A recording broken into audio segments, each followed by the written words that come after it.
Hello everyone, welcome back to my channel. If you're new here, hello, welcome.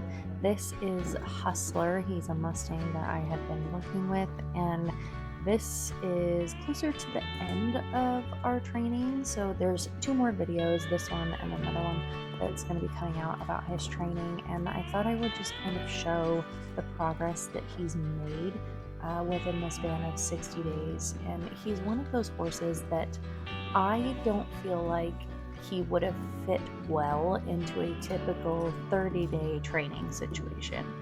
With how flighty he had been, I really was trying to work on a ton of groundwork, keeping him calm and quiet with things. And you can see just how much he has changed. And I'll put a link to one of his first training sessions. And he really has just calmed down so much. A lot of my sessions start with lunging, a lot of groundwork just to get them to start paying a little bit more attention to me and what I'm asking. If I had just thrown a saddle on and thrown these jugs on him in the first couple of training sessions, he would have lost his mind. So I just can really appreciate how quiet he's become when it comes to a lot of these things that we've continuously worked on. One thing when it comes to lunging that I typically would like is that I want him to stop when my body turns, and you can see he's starting to figure out changing directions really well, but for some reason stopping was becoming a little bit more of a challenge as far as just using my body language. When it came to me asking for a stop with my voice, it was pretty easy, but I wanted him to start to see my shoulders turn and just come to a stop.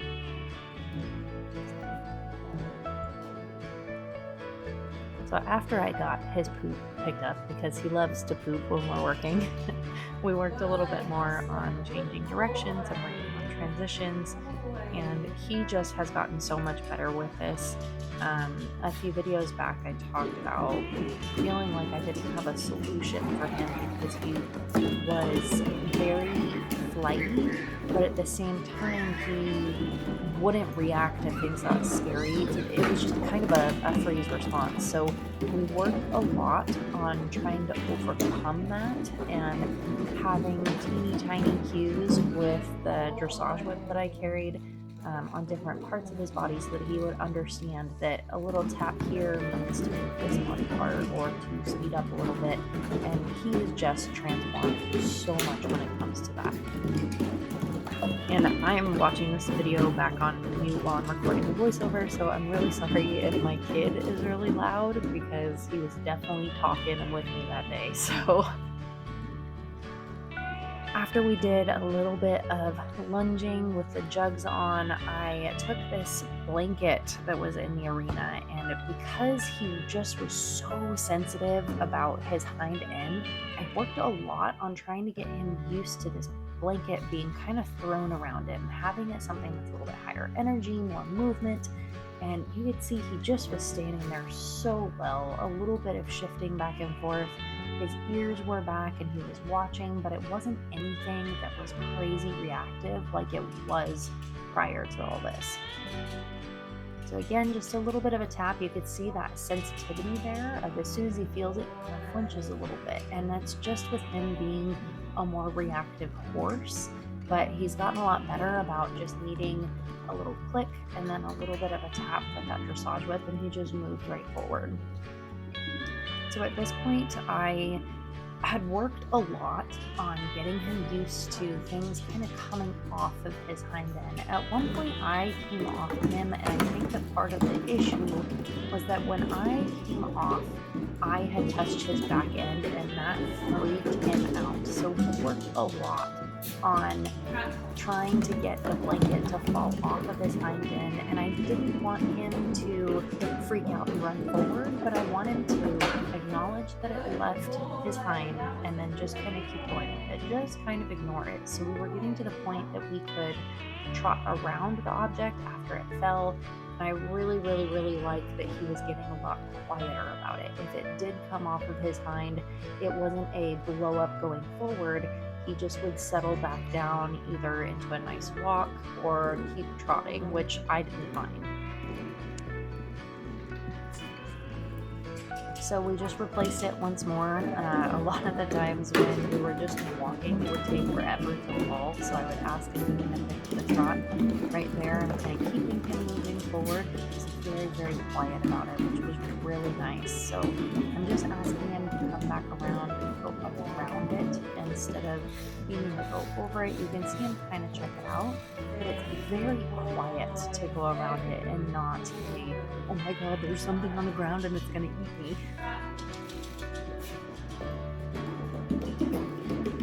A lot of times I think there's value to ignoring an object, and kind of to an extent of like, if a horse is freaking out over it, we need to take some time away from the object and be able to come back and investigate it and step away. But in some of these, I think it's really valuable for him to understand that this object isn't going to hurt you. Why don't we just kind of move around it, and then we'll go back and figure it out.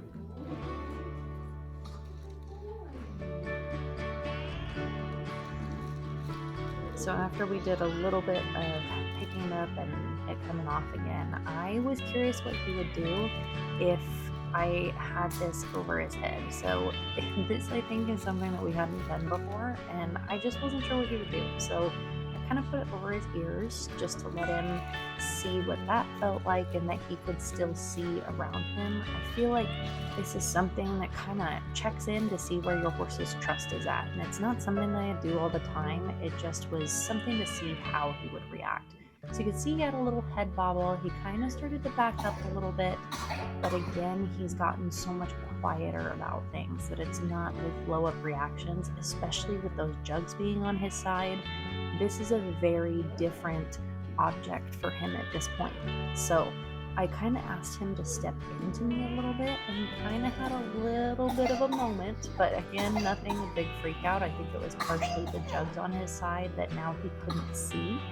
So by giving my hand out first, I'm letting him be aware that I stepped a little bit closer, and pretty much immediately I'm pulling the blanket back so that he can see again. I don't want to keep the blanket on him for too long to where I cause a bigger reaction, but for something that was like the first time for him to do it, it was a great reaction.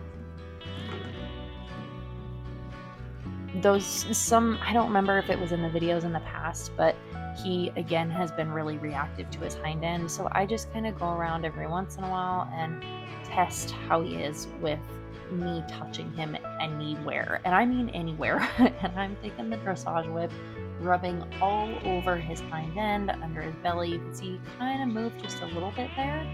He kind of is moving just a little bit here, and I just hold the pressure until he stands. I'll kind of rub and then remove that pressure.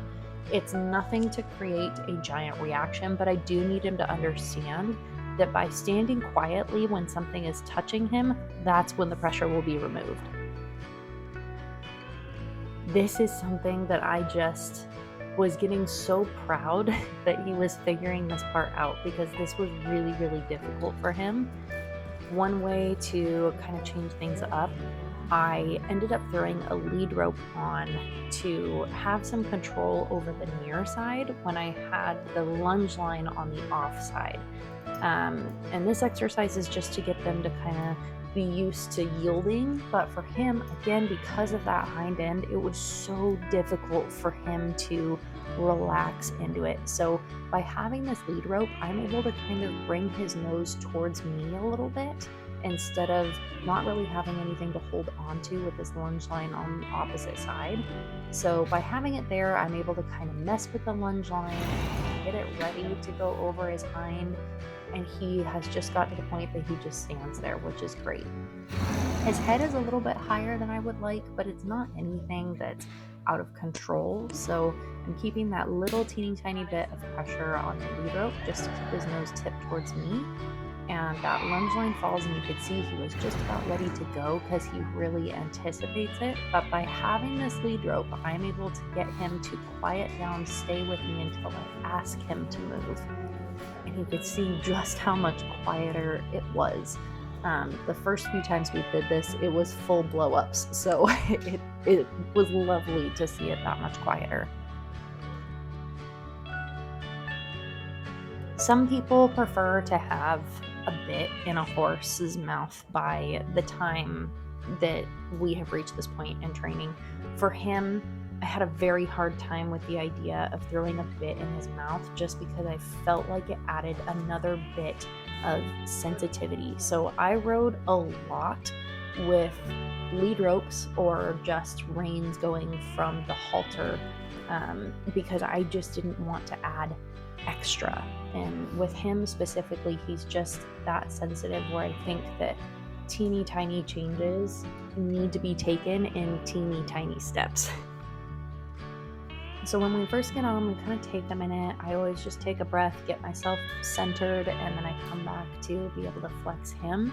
He's always been a little bit stiff when it comes to flexing. I don't think that has to do with any sort of pain. It's just that he is figuring out how to give to that pressure.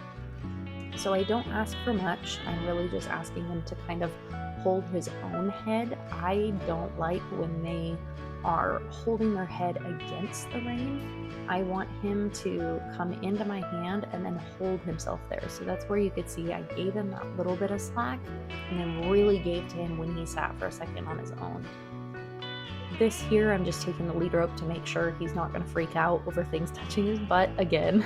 So again, one of those big things that we have worked on a lot. I'm not putting any pressure on him. I'm just making sure he's not going to have a big reaction.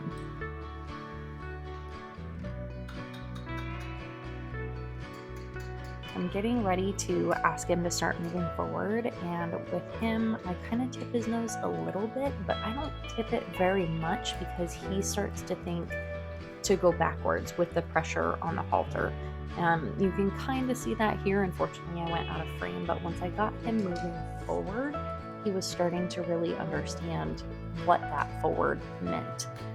We had ridden multiple times before this. We took a big break there for a minute so that I could feel a little bit more confident with getting on and making sure that I didn't miss holes in training and that could have potentially led to me coming off. So at this point, we're just going super, super slow.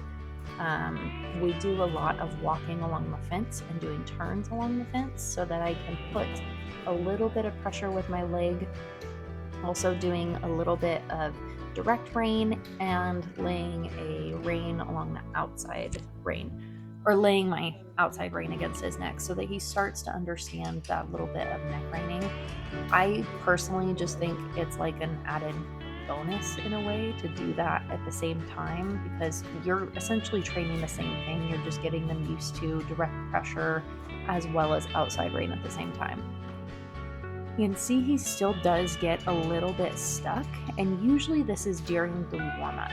The warm-up part is hard for him. He gets a little bit second guessing of whether I want him to be moving forward or backwards. So we just go really slow in the very beginning, and a few minutes into it, and he's really starting to move forward. Right here, he's kind of stuck in a little bit of a backup. Not a big deal. We just keep the nose turned, give him a little bit of bump with my leg. For the most part, he really doesn't need a whole lot of leg pressure. He does respond to the clucks and a little bit of squeezing, but he doesn't need a whole lot of leg. Just working on some more turns. I think at this point I'd asked for a stop and a little bit of back. And he doesn't give to the back as much as I would like him to, but we're in such a beginning stage of training, especially with riding at this point. I don't think it's 100% necessary to put all that pressure on his face to get him to drop his nose in when all I need him to do is to start to understand what I'm asking for.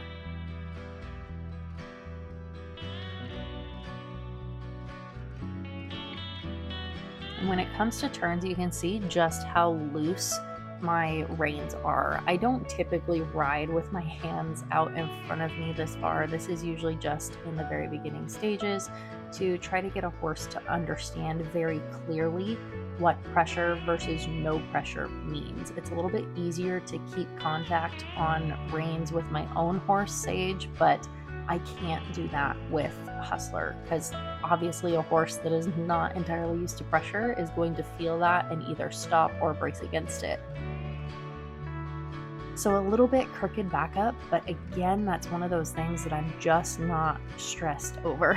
So I thought I would throw in this last clip here to show how quiet he became when it comes to unsaddling and saddling. He used to be a little bit snorty about it. He had been saddled in the past, but he was definitely snorty and flighty over it. And now, I mean, I could practically just throw the saddle on with no issues and just pull it off with no problem whatsoever.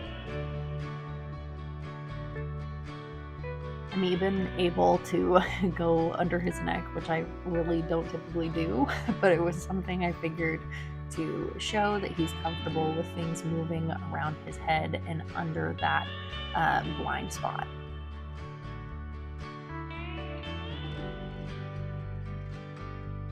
So a little bit flinchy with things kind of touching him, but again, not big reactions. So this horse has been wonderful. He's made so much progress and I'm so, so proud of him. I do have one more video coming out about him, so make sure you subscribe and hit the notification bell for that. And I will see you guys in the next video. Bye guys.